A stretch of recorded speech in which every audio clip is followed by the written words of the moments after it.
एक breaking news यानंतरची आपण पाहणार आहोत ती म्हणजे दादा खिंडकरला 7 दिवसांची पोलीस कोठडी सुनावण्यात आलेली आहे।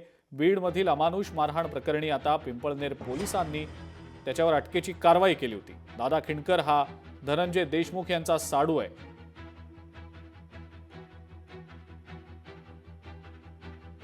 हरिदास तावरे आपले प्रतिनिधी या संदर्भातली अधिक माहिती आपल्याला देत आहेत। हरिदास, काय नेमकी या संदर्भातली अपडेट आहे?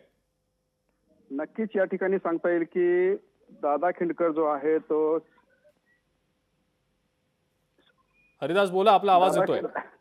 दादा खिंडकर जो आहे तो या ठिकाणी मारहाण प्रकरणामुळे तो समोर आला होता आणि गेले 2 दिवसापासून त्याचा जो व्हिडिओ आहे तो सोशल मीडियावर मोठ्या प्रमाणात व्हायरल होताना आपण सर्वांनी पाहिलं आहे। त्यामुळे आज सकाळी दादा खिंडकर यांनी स्वतः बीड पोलिसांना शरण आल्यानंतर या ठिकाणी पुन्हा पिंपळनेर पोलिसांनी त्याच्यावर जी कारवाई केली आणि त्या ठिकाणी अटक करून आज त्याला जिल्हा सत्र न्यायालय या ठिकाणी हजर करण्यात आले आणि या दरम्यान त्याला 7 दिवसाची पोलीस कोठडी सुनावली आहे।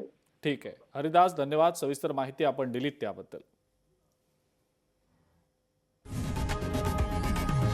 लोकशाही मराठी ऐका, पहा, जागरूक रहा।